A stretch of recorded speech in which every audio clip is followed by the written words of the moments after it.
مشتاق احمد، کولگام، کشمیر، ہندوستان سے۔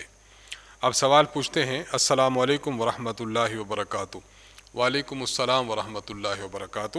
کیا زکوٰۃ کی رقم میں سے مسکینوں کو سال کے ہر مہینے میں تھوڑی تھوڑی کر کے رقم دینا جائز ہے یا نہیں؟ مہربانی کر کے رہنمائی فرما دیں، جزاک اللہ۔ دیکھیے، اس بارے میں تھوڑی سی وضاحت سمجھ لیجئے۔ ایک شخص کی زکوٰۃ ادا کرنے کی تاریخ جو مقرر اس نے کی ہے وہ ہے مثلاً 1 رمضان۔ رمضان سے پہلے اگر یہ شخص تھوڑی تھوڑی کر کے اپنی زکوٰۃ مستحقین کو دیتا ہے تو پھر اس شخص کا زکوٰۃ دینا جائز ہے۔ آپ نے زکوٰۃ دینی ہے 1 رمضان کو، 1 شوال کو، لیکن سال کے درمیان میں کوئی ایسی ضرورت پیش آ گئی کہ آپ کسی غریب کی، کسی مسکین کی حاجت پوری کرنا چاہتے ہیں تو زکوٰۃ کی نیت کے ساتھ آپ زکوٰۃ کی رقم اس شخص کو دے دیں تو یہ بالکل جائز ہے۔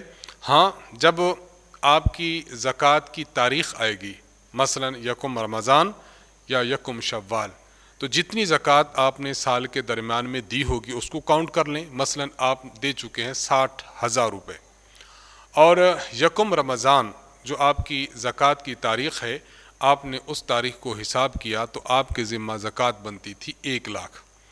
اب آپ 60,000 روپے دے چکے ہیں اور آپ کے ذمہ 1 لاکھ روپیہ ہے، لہٰذا اب آپ نے 40,000 روپے مزید زکوٰۃ کے رقم زکوٰۃ کی نیت سے ادا کرنی ہوگی۔